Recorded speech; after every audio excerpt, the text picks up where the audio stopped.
Ambassador Elena Vance stood alone in the center of the Galactic Council chamber. The room was enormous. 12 platforms rose around her in a circle, each one holding the representatives of the oldest and most powerful species in the known galaxy. Strange lights floated in the air above her. The walls were made of some kind of living crystal that changed color with the mood of the room. Right now, it was a dull, bored gray. She had stood here 6 times before. Each time, she had come with warnings. Each time, she had been ignored. The Veloxy representative leaned forward. High Arbiter Zilthon was ancient, even by the standards of his species. His body was thin and tall, covered in silver scales that caught the light. His eyes were completely black. And when he spoke, his voice echoed through the chamber like wind through a cave. "Ambassador Vance," he said slowly, "you come before us again with the same concerns. The Krethvari Empire has expanded its borders. They have claimed 3 systems that your species also claims. This is not unusual. Borders shift. Species adapt. This is the way of the galaxy." Elena kept her voice calm. She had practiced this many times. "High Arbiter, the Krethvari have not simply claimed these systems. They have announced their intention to remove human colonists from 3 populated worlds. New Hyderabad has 40 million people. Haven's Rest has 12 million. Port Sagan has 8 million. These are not empty rocks. These are our homes." A sound came from one of the upper platforms. It was something like laughter, but deeper and more cruel. The Krethvari ambassador, a massive creature covered in black armor-like skin, rose to his full height. Warlord Speaker Thex Ran was nearly 3 meters tall. 4 arms emerged from his shoulders, each ending in claws that could cut through steel. "Homes can be moved," Thex Ran said. His voice was rough, like stones grinding together. "Your people are soft. They will leave when we arrive. They always do. Every species runs from the Krethvari. It is the natural order." Elena turned to face him. She was small compared to him. All humans were small compared to most council species, but she did not look away. "We have asked for diplomatic discussions. We have proposed shared resource agreements. We have offered compromises on every point. Your empire has refused all of these." Thex Ran showed his teeth. It was not a smile. "Why would we negotiate for what we can simply take?" High Arbiter Zilthon raised one thin hand. "Peace, Warlord Speaker. Ambassador Vance, the Council has studied your species carefully since first contact 2 centuries ago. We have observed your history, your culture, your behavior. We understand humans quite well." Elena felt something cold settle in her stomach. "And what do you believe you understand?" Zilthon's black eyes seemed to look through her. "Humans fear war. This is obvious in everything you create. Your literature is filled with stories about the horrors of combat. Your soldiers return from battle with damaged minds. You build monuments to those who die in conflict. Your children are taught that violence is wrong. Your leaders sign treaty after treaty, seeking peace above all else." He paused, and the chamber was completely silent. "You are a traumatized species," Zilthon continued. "Somewhere in your past, you experienced violence so terrible that it broke something inside you. Now you cannot fight. The very idea of war fills you with dread. This is not an insult, Ambassador. It is simply an observation. Many species are not suited for conflict. There is no shame in this." Elena stood very still. Around her, representatives from other species nodded their agreement. She could see it in their eyes. They had already made their decision. They thought they understood humanity. They understood nothing. "High Arbiter," she said carefully, "I must tell you that your analysis is incomplete." "We have studied you for 200 years, Zilthon replied. "Our analysis is thorough. You have studied our words. You have not studied our history." There was a moment of silence. Then Thex Ran laughed again. That deep, grinding sound. "What history? We know your history. You fought small wars on your small planet. You killed each other with primitive weapons. Then you discovered space travel. And you stopped fighting. Because you are afraid." Elena turned to face him. Her expression did not change, but something in her eyes made the Krethvari ambassador pause for just a moment. "We did not stop fighting because we are afraid," she said quietly. "We stopped fighting because we had to, because if we had continued, there would have been no one left." She looked around the chamber, meeting the eyes of each representative. "In the last great war on our world, We killed 80 million of our own kind. Not over centuries, over 6 years. We developed weapons that could destroy entire cities in a single flash of light. We built machines that could kill thousands from the other side of the planet, and we used them. The chamber was silent now. Even Thexran had stopped laughing. After that war, Elena continued. We looked at what we had become. We looked at the ashes of our cities and the graves of our children, and we made a choice. We chose to build a different future. We wrote poetry about peace because we had seen too much war. We built monuments to the dead because we never wanted to forget the cost. We taught our children that violence is wrong because we did not want them to become what we had been. She paused.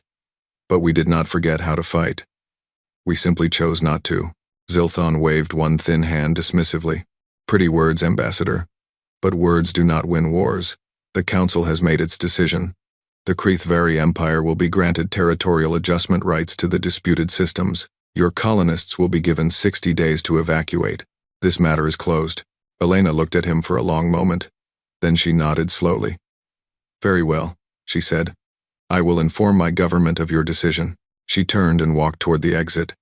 Her footsteps echoed in the silent chamber. At the door, she paused and looked back. High Arbiter, she said. I want you to remember something. When this is over, I want you to remember that I came here 7 times. I asked for help. I offered peace. I warned you about what would happen. And you did not listen. Then she was gone.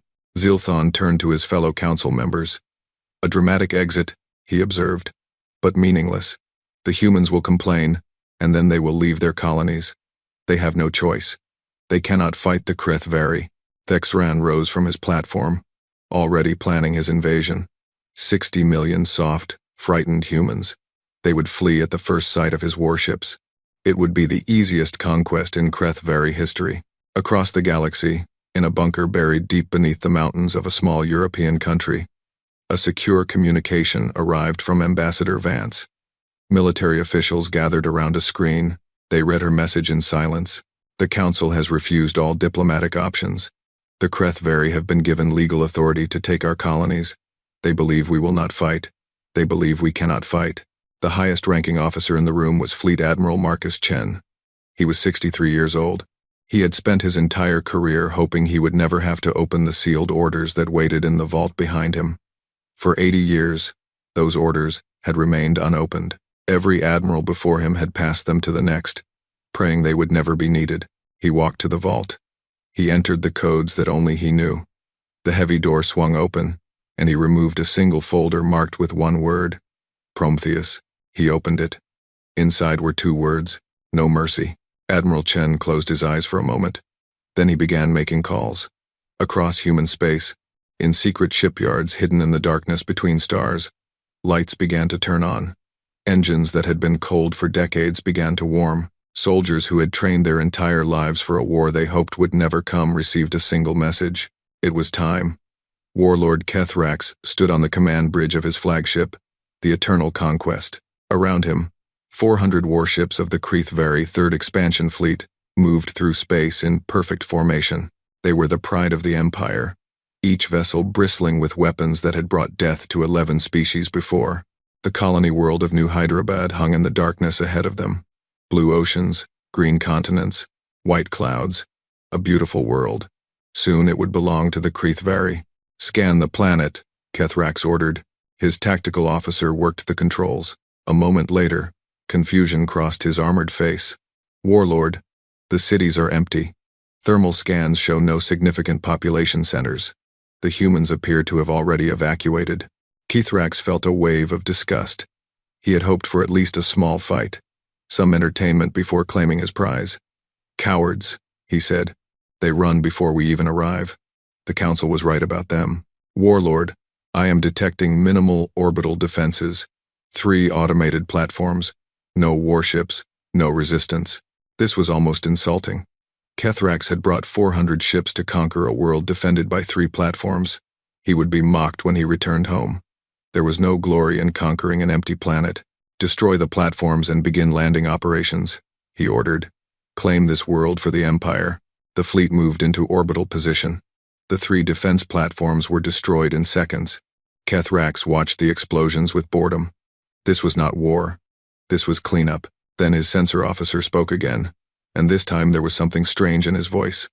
Warlord, a vessel is approaching from behind the planet's moon. One vessel? Kethrax turned. What kind of ship would face a fleet of 400 alone?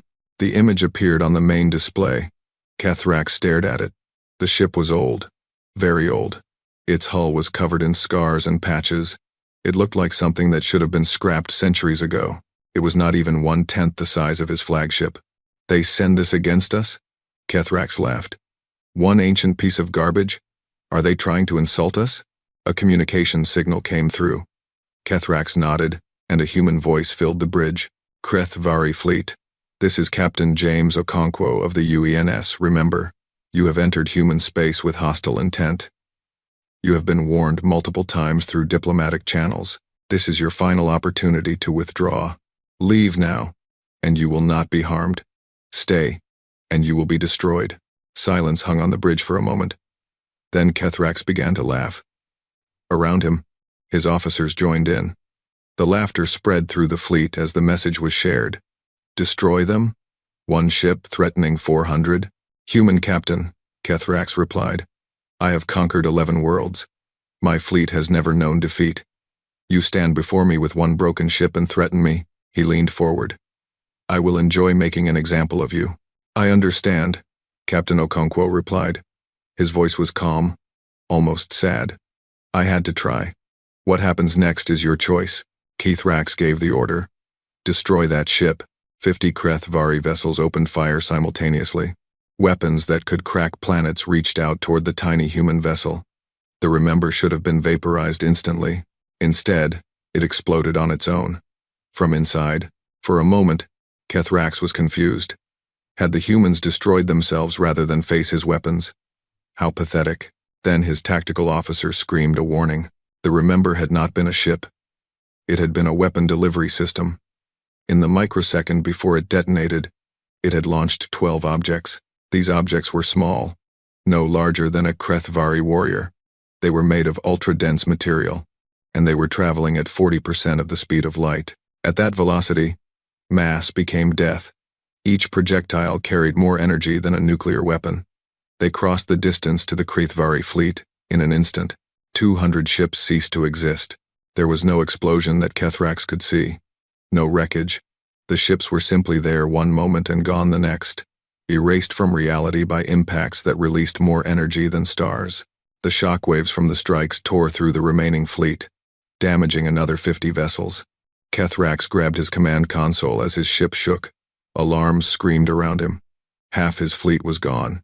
Half, in less than a heartbeat. What happened? He roared. What happened? Before anyone could answer, his sensor officer spoke again.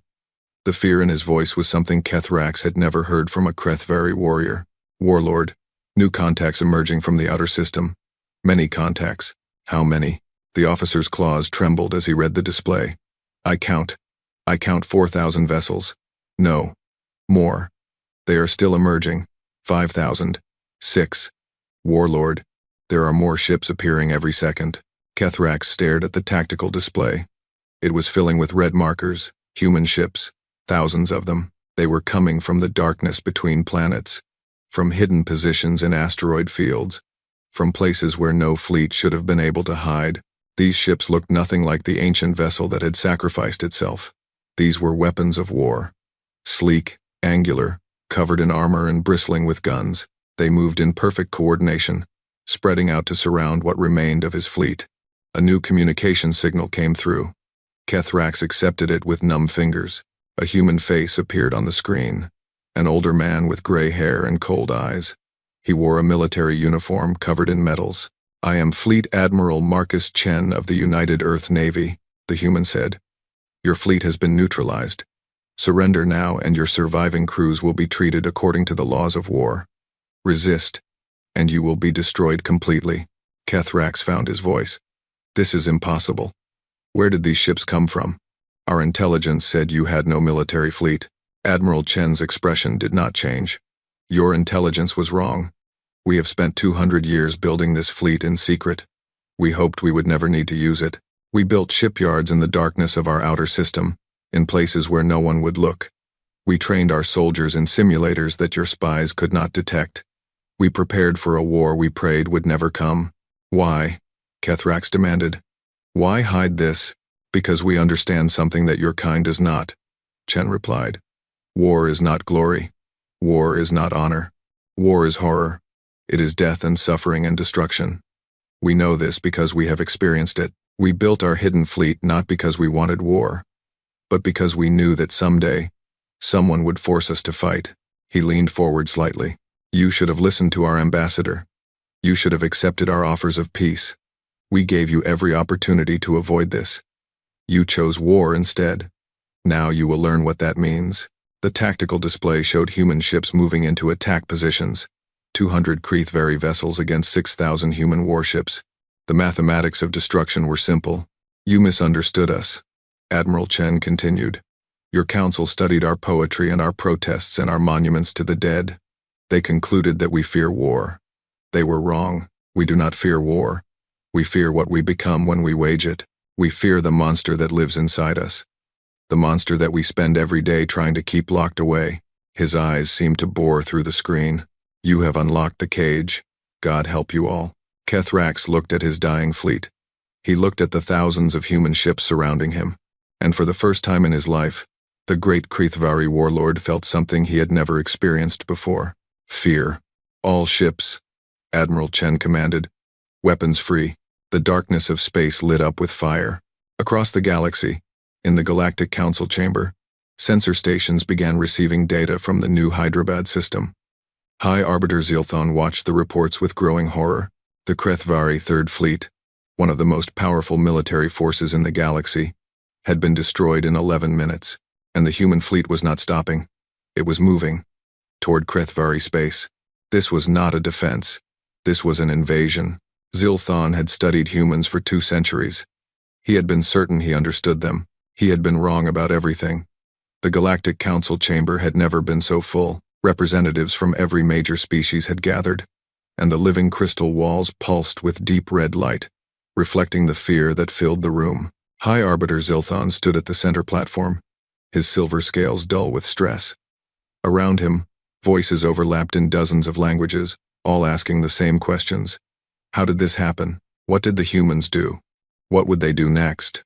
Silence, Zilthon commanded, and slowly the room grew quiet. We have received full reports from the new Hyderabad system. I will share what we know. He activated a holographic display. Images appeared in the air. The Kreethvari Third Fleet, 400 warships, reduced to floating debris in 11 minutes. The humans revealed a hidden military force that our intelligence services did not know existed, Zilthon said. Approximately 8,000 warships, constructed in secret over the past 2 centuries. They used weapons we have never seen before. Kinetic projectiles traveling at relativistic speeds, energy weapons of unknown design, electronic warfare systems that disabled Kreethvari shields before the battle even began. A Veloxi counselor raised a trembling hand. How is this possible? We monitored them. We watched their shipyards. They showed no signs of military construction. They built their fleet in the outer reaches of their system, Zilthon replied. In the cold darkness where no one thought to look. They hid it from us for 200 years. Another counselor spoke up. A being made of crystalline structures. But their culture, their hatred of war, their trauma, we studied them so carefully. A new voice cut through the chamber. It was deep and ancient, and it came from a platform that had been silent for 4,000 years. Everyone turned to look. The Great Library AI was one of the oldest intelligences in the galaxy. It had been created by a species that no longer existed, designed to preserve knowledge forever. It rarely spoke. When it did, civilizations listened. You studied their words, the AI said. Its voice seemed to come from everywhere at once. You did not study their actions. You read their poetry about peace and concluded they could not fight. You saw their memorials to the dead and thought them weak. You watched their anti-war protests and believed they were afraid. The AI paused, and the silence was absolute. You were fools. Zilthon's scales shifted color. Explain. Humans do not write poetry about peace because they are peaceful. They write about peace because they have seen too much war. They do not build memorials because they are weak. They build memorials to remind themselves of the terrible cost of violence. They do not protest war because they fear it. They protest because they know what war does to them, what it makes them become. The AI's voice grew heavier.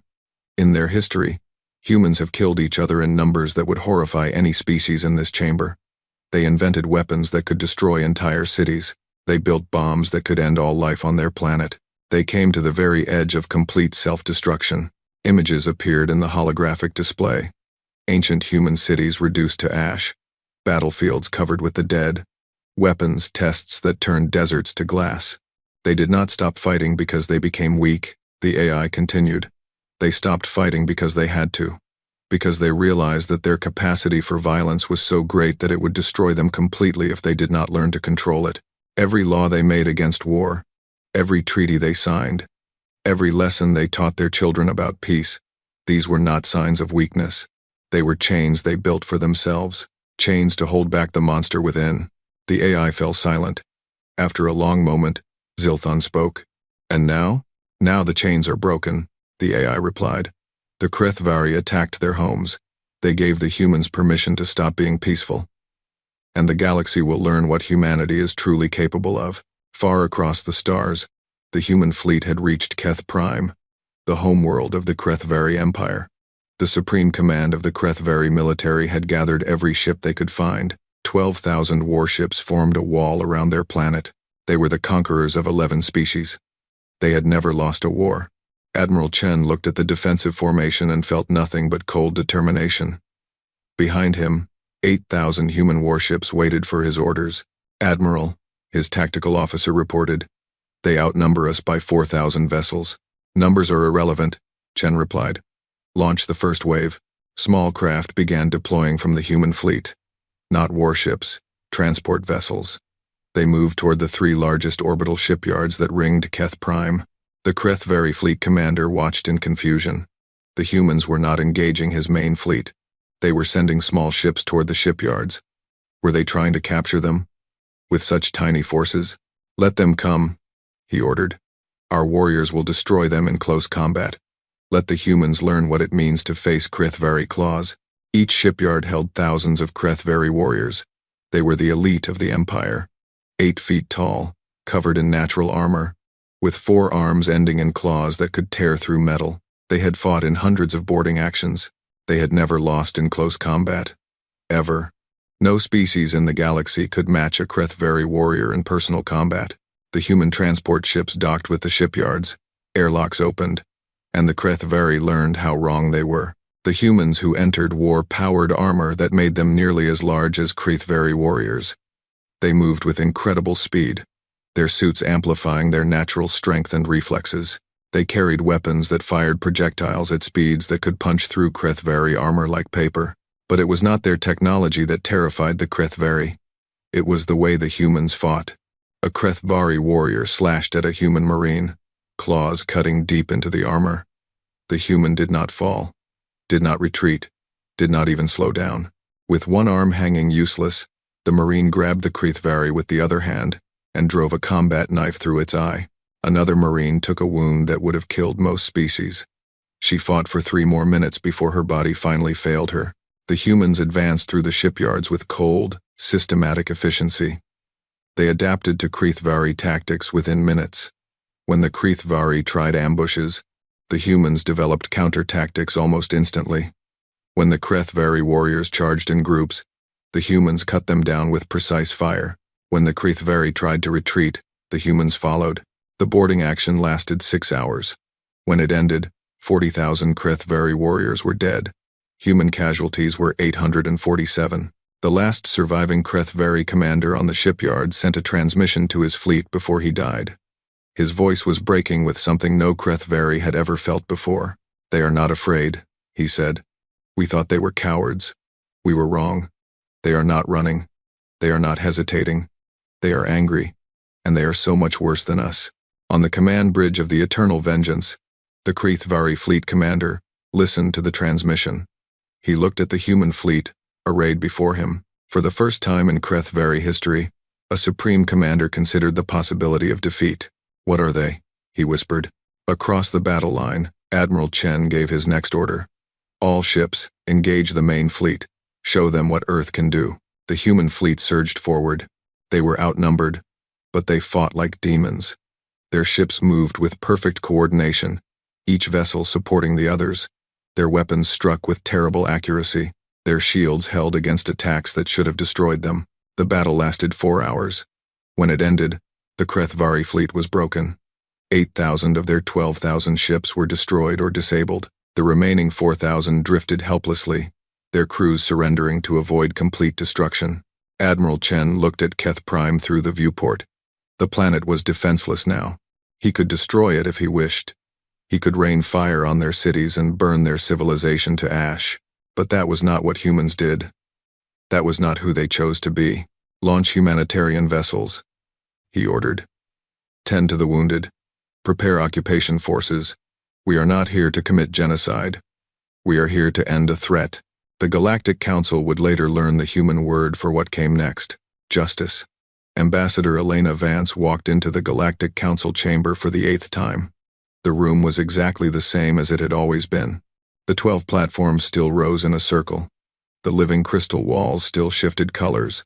The floating lights still drifted through the air. But everything was different now. The representatives who had once looked at her with boredom and pity now watched her with fear. Some would not meet her eyes. Others stared at her as if she were some kind of monster wearing human skin. The Krethvari ambassador's platform was empty. Their empire was burning. Elena took her place in the center of the room. She stood straight, her hands clasped behind her back, her face calm. High Arbiter Zilthon spoke first. His voice was not as confident as it had once been. Ambassador Vance, you have requested this audience. The Council recognizes you. Thank you, High Arbiter. Elena looked around the chamber slowly. I am here to explain what humanity is doing, and why. I am also here to discuss what happens next. Zilthon leaned forward. Your fleet has destroyed the Krethvari navy. Your soldiers have captured their shipyards. Your forces now surround their homeworld. What more do you intend to do? Elena nodded. I understand your concern. Many species throughout history have used moments like this to commit terrible acts. Genocide, enslavement, complete destruction. You are wondering if humanity will do the same. No one spoke. The silence was answer enough. We will not, Elena said simply. That is not who we are. But I need you to understand why we are doing what we are doing. Because you clearly did not understand before. She began to walk slowly around the center platform as she spoke. Humans have a concept called proportional response. It does not mean what many species think it means. We do not believe in responding to an attack with equal force. We believe in responding with overwhelming force. Devastating force. We believe in making the cost of attacking us so terrifying that no rational being would ever consider it. She paused and looked up at the platforms. You called this fear. You were wrong. We call it deterrence. The crystalline counselor spoke up. But your culture speaks constantly of peace, of mercy, of avoiding violence. Yes, Elena agreed, because we know what we are capable of. We teach our children about the horrors of war specifically so they will understand why we must avoid it. We build memorials to remind ourselves of the cost. We write poetry about peace because we have seen what happens when peace fails. She stopped walking and faced Zilthon directly. Our reluctance to fight is not weakness, it is wisdom. We know exactly what we can do when we stop holding back. We choose peace because the alternative is too terrible. Zilthon's black eyes studied her. And now that you have stopped holding back? Elena's expression did not change. The Krethvari Empire attacked our colonies. They threatened to remove 60 million of our people from their homes. They refused every diplomatic option we offered. They chose war. So you will destroy them? No. We will remove their ability to threaten anyone ever again. She gestured, and a holographic display appeared showing the Krethvari Empire. Our forces are currently dismantling every military installation in their space. Every shipyard, every weapons factory, every military academy, every research facility developing weapons. When we are finished, the Krethvari will not be able to wage war. Not on us. Not on anyone. Zilthon looked at the display. Red markers showed human forces at dozens of locations across Krethvari space. You are destroying their entire military capacity. Yes. What of their civilian population? They will not be harmed. Elena's voice was firm. Our rules of engagement are absolute. Civilian targets are forbidden. Every soldier in our military knows that harming non-combatants is a crime that will be punished severely. We are not murderers, High Arbiter. We are not monsters. From another platform, a different counselor spoke. Its body was made of flowing energy, constantly shifting. The Krithvari Supreme Command has refused to surrender. They say they will fight to the last warrior. Elena nodded. We expected this. They do not believe they can lose. They have never lost before. So we will teach them. How? We have deployed weapons that we hoped we would never use. Self-replicating machines that consume military infrastructure. Gravity projectors that can collapse shipyards into themselves. Automated hunter systems that pursue fleeing warships across light years. She paused. We invented these weapons decades ago. We sealed them away because they were too terrible. The Krithvari have given us no choice but to use them. The chamber was silent. Elena could see the representatives calculating, imagining what such weapons could do if turned on their own civilizations. You should all understand something, she continued. We do not want this. We never wanted this. Every weapon we deploy, every Krithvari soldier we kill, costs us something. Our soldiers do not enjoy killing. Many of them will carry scars from this war for the rest of their lives. Some will never fully recover. She looked around the room again. This is what you did not understand about our monuments and our poetry and our protests. We hate war not because we are weak, but because we know what it costs. We know what it does to the people who fight it. We know what it does to our own souls. The Veloxi counselor who had spoken earlier raised a trembling hand. What do you want from us, Ambassador? Why are you here? Elena straightened. I am here to deliver a message. Humanity will not seek to join your council. We will not try to become a major power in your politics. We will not attempt to conquer or control. When this war is over, we will return to our own space and continue building the civilization we want to build. But, she continued, and her voice grew harder, you should all understand that there are lines that cannot be crossed. Unprovoked aggression against civilian populations, genocide, slavery. If we see these things happening in the galaxy, we will act. Not because we want power, but because we cannot stand by while innocents suffer. Zilthon spoke carefully. You would appoint yourselves as judges over the galaxy? No. Elena shook her head. We do not want to rule anyone. We simply want to live in peace. But we have learned through bitter experience that peace sometimes must be defended. That evil does not stop simply because you ask it to. That sometimes, the only way to protect the innocent is to destroy those who threaten them. She met Zilthon's eyes. The Krithvari conquered 11 species before us. Where was the council then? Where was justice for those civilizations? You stood by and did nothing because the Krithvari were useful to you. Because they kept other species afraid and obedient. No one argued. The accusation hung in the air. We are not your police. Elena concluded. We are not your army. We are simply a species that knows what it is capable of, and chooses to use that capability only when absolutely necessary. The Krithvari made it necessary. We hope no one else ever will. She turned and walked toward the exit. At the door, she paused and looked back. In 3 weeks, the Krithvari military will be completely dismantled. We will establish a temporary administration to ensure the transition is peaceful.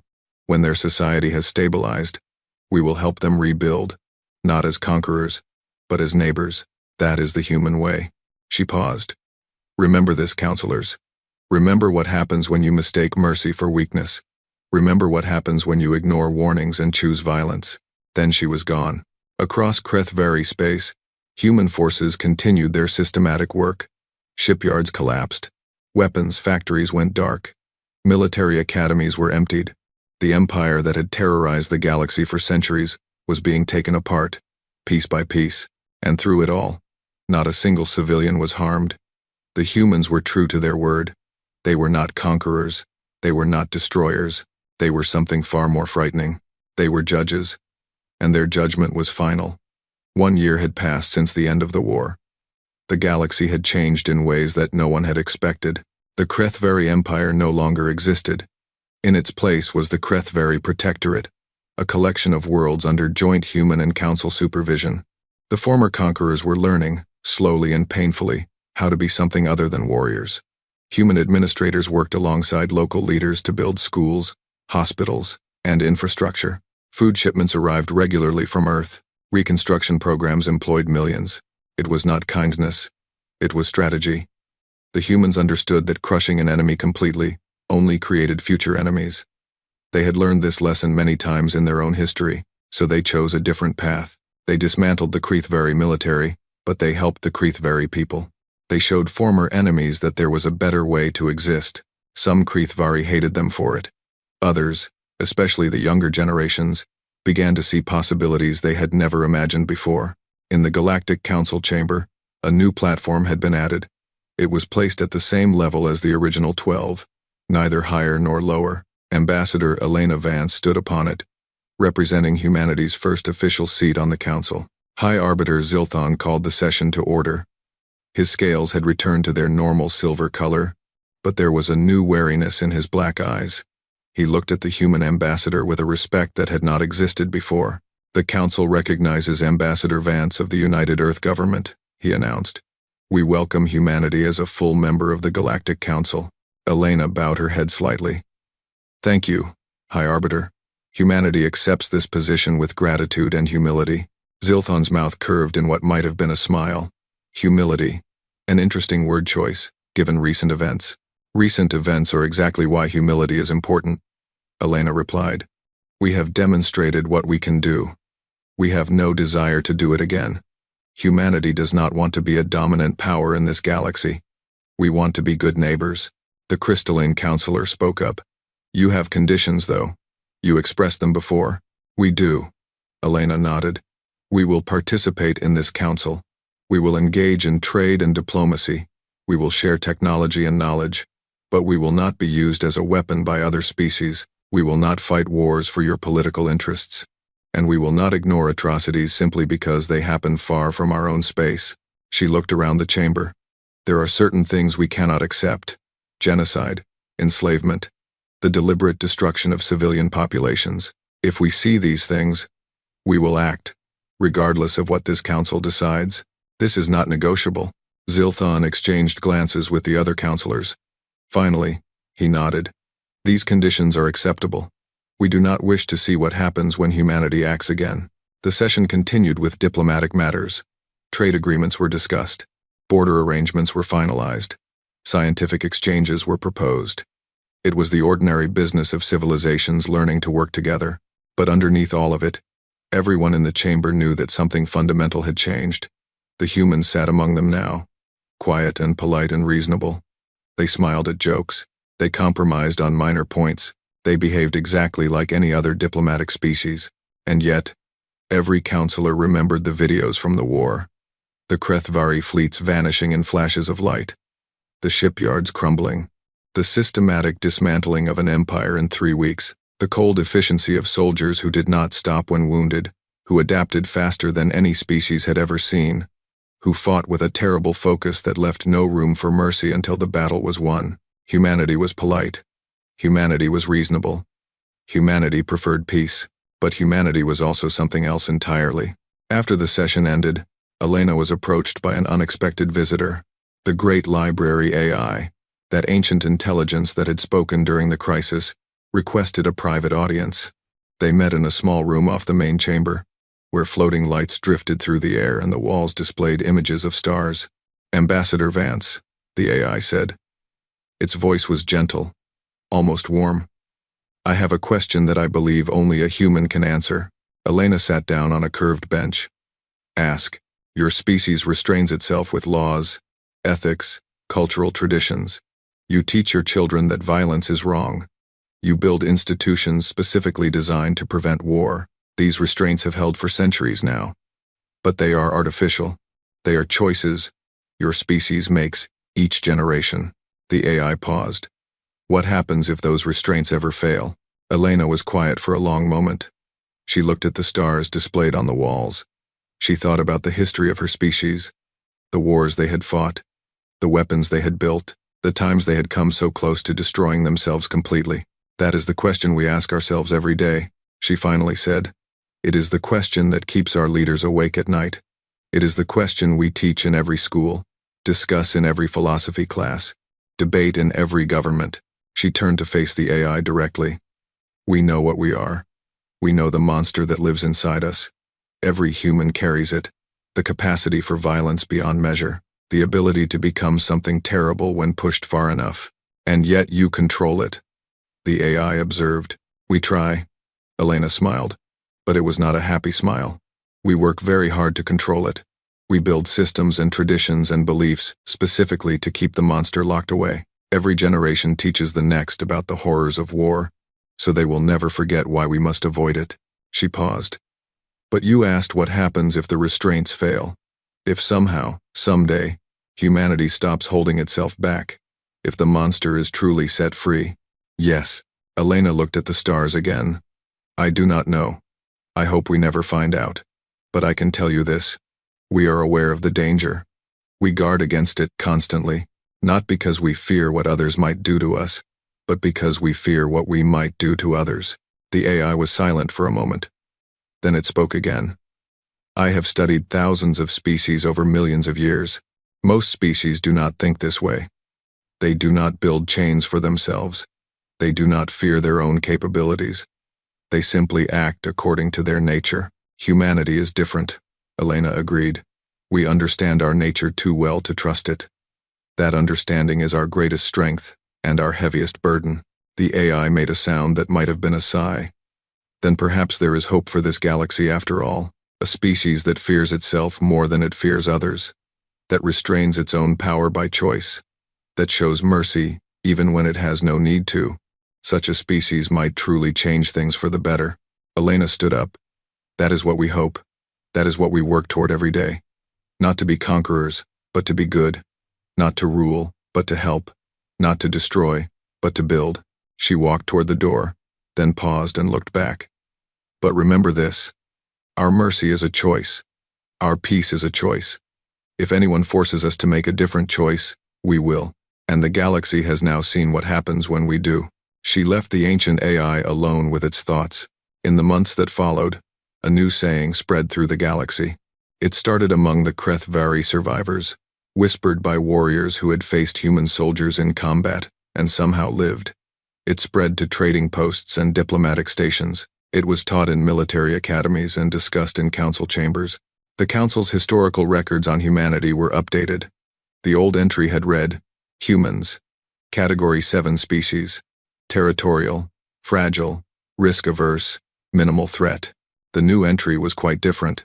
Humans, apex category, highly social, extremely adaptable, possess unparalleled capacity for both violence and mercy, exercise extreme caution in all interactions. Do not mistake their restraint for inability. Do not mistake their mercy for weakness. Above all, do not give them a reason to stop being merciful. And at the bottom, added by some unknown hand, was the saying that had spread across the stars. Humans do not fear war. War fears humans, but humanity fears itself most of all. And that is the only thing keeping the rest of us safe. In her quarters on Nexera Prime, Ambassador Elena Vance read the updated entry and allowed herself a small smile.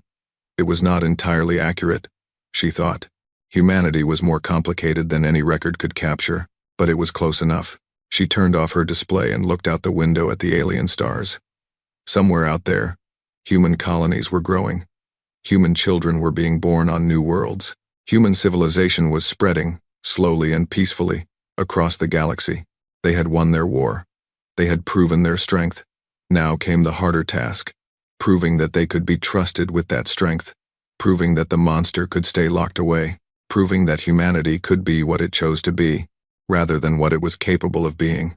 It would take generations. It would never truly be finished. But Elena believed they could do it. They had come so far already, and if they ever failed, if the chains ever broke, if the monster ever escaped completely, well, that was a problem for another day. For now, there was peace, and humanity would fight to keep it, even if they had to fight themselves.